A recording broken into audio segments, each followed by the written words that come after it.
dans le cadre de ce travail, j'ai développé ce qu'on a Obesity Academy. L'Obesity Academy, c'est un outil, c'est une structure pour informer sur la maladie de l'obésité qui est mal connue, pas seulement Fitoun, dans le monde.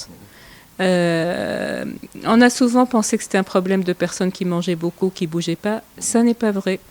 C'est vraiment complexe. C'est une maladie génétique, c'est une maladie du cerveau, c'est un dérèglement hormonal, c'est un dérèglement psychologique. On a plus de 60 types d'obésité et chacun a son obésité, si je peux dire.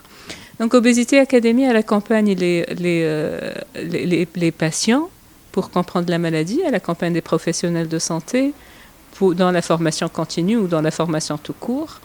On essaie de développer un petit peu des groupes de prise en charge multidisciplinaires qui sont connectés au niveau des experts internationaux. Donc, on a développé notamment un centre d'excellence de prise en charge de l'obésité qui est multidisciplinaire, c'est-à-dire que l'obésité doit être traitée par plusieurs professionnels de santé et pas seulement un, en fonction du besoin. On doit personnaliser, on doit savoir qui est notre patient, qu'est-ce qu'il a, pour pouvoir donner un traitement. Et un traitement, c'est un mot très avancé parce qu'on ne traite pas la maladie, c'est une maladie chronique. On la garde pour la vie, mais on essaie de la gérer pour améliorer la vie du patient. Donc c'est l'objectif de ce débat aujourd'hui. On a plusieurs experts avec nous, on a une nutritionniste, on a un chirurgien de l'obésité, on a vraiment un corps multidisciplinaire de prise en charge de l'obésité qui, en espérant, pourra aider les patients et qui, espérant, en arrivera un jour en Tunisie à faire reconnaître l'obésité comme maladie et à la traiter correctement. Donc, on a Dr Jandoubi Hejer, qui est médecin nutritionniste. En fait, on a notre groupe multidisciplinaire. Dr Jandoubi Hejer, on a Dr Hicham Jarrah, donc chirurgien de l'obésité. On a Nour Baratli, qui est diététicienne, qui est fraîchement diplômée en diététique. On n'a pas notre psychologue malheureusement avec nous, endocrinologues qui n'ont pas pu venir. On a d'autres, au fait c'est un réseau national, on a plusieurs corps de métier, on a d'autres chirurgiens, d'autres endocrinologues. On est en train de constituer une association nationale où on va travailler ensemble, les patients, le grand public et les professionnels de santé, comme ça se fait ailleurs dans le monde, pour comprendre cette maladie et essayer d'agir ensemble. Et respecter le patient, écouter le patient. D'abord, c'était très intéressant, c'est un public averti vraiment.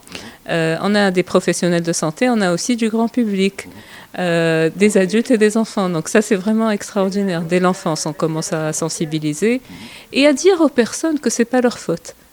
C'est exactement ça. Est-ce que c'est ma faute? Est-ce que je mange trop? Est-ce que je dois régler des choses? Non, ce n'est pas la faute des gens. Et ça, c'est pas juste en Tunisie, c'est vraiment, on commence à comprendre un petit peu et on espère que في تونس تتبدل الفكرة هذه. مش خاطر ناكل برشا. Au fait, l'acte de manger, c'est une conséquence d'un dérèglement de cette maladie. J'ai un problème génétique qui va me pousser à manger plus. Alors, on doit régler la génétique, il y a des traitements et les habitudes alimentaires vont changer. J'ai un problème hormonal, tout ce qui est faim ou shba'at, chez les personnes qui n'ont pas la maladie, ça va tout seul. Chez les personnes qui ont la maladie, il y a un dérèglement sur les hormones de la faim et de la satiété, On a réglé ça, il y a des méthodes pour régler ça. On a réglé ça, l'alimentation va changer. Je dis toujours, et ça c'était les questions qui étaient beaucoup posées, je dis toujours, ce n'est pas on n'est pas là, on ne grossit pas parce qu'on a envie de se faire du mal. On a un problème de santé, on a une maladie qu'on doit régler. Alors, l'autre question, c'est quoi les types de traitements? Manger moins, bouger plus, ça ne guérit pas la maladie. C'est de l'histoire ancienne. Tout le monde doit savoir manger et toutes les personnes qui ont la maladie, ça ne veut pas dire qu'elles mangent mal.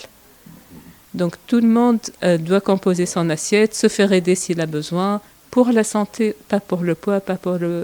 Ça accompagne les traitements. Les traitements sont, pour les personnes qui ont une obésité d'origine mentale, psychologique, des troubles psychologiques, on a aujourd'hui des thérapies cognitives et comportementales. Ça, c'est des recommandations internationales basées sur des preuves scientifiques et médicales. Donc, les thérapies cognitives comportementales. Il y a la pharmacothérapie, les médicaments, qu'on n'a pas fait tous. Qui manque aussi un peu dans le monde par mauvaise connaissance de la maladie. c'est typiquement des traitements qui vont agir sur la faim, les hormones, la connexion entre le cerveau ou l'estomac, le cerveau qui va nous dicter l'acte de manger parce que nos hormones sont déréglées ou pas. Et il y a la chirurgie bariatrique de l'obésité, qu'on appelle aujourd'hui aussi métabolique, parce qu'elle agit sur les hormones. Et il n'y a pas de graduation. Le patient doit pouvoir s'adresser à un professionnel de santé qui connaît la maladie, qui connaît les traitements et qui va proposer en fonction du besoin. Par exemple, quelqu'un qui a un problème psychologique, une obésité d'origine psychologique, on ne va pas lui proposer une chirurgie. On ne va pas attaquer les hormones, on va attaquer le mental. Quelqu'un qui a un trouble hormonal de la faim, médicaments ou chirurgie. Et bien sûr, tout le monde doit avoir accès à une nutrition médicale et une activité physique pour la qualité de vie.